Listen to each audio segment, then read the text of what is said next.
ang nagmamahal sa'yo kundi silang dalawa?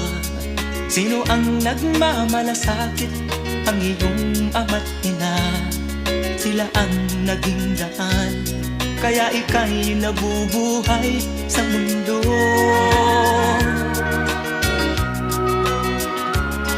Ano man ang mangyari, hindi sila magbabago. Ang mga magulang mo'y laging nagmamahal sa'yo.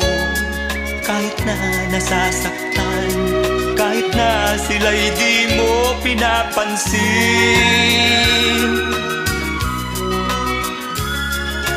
Kung nalalaman mo lang mga hirap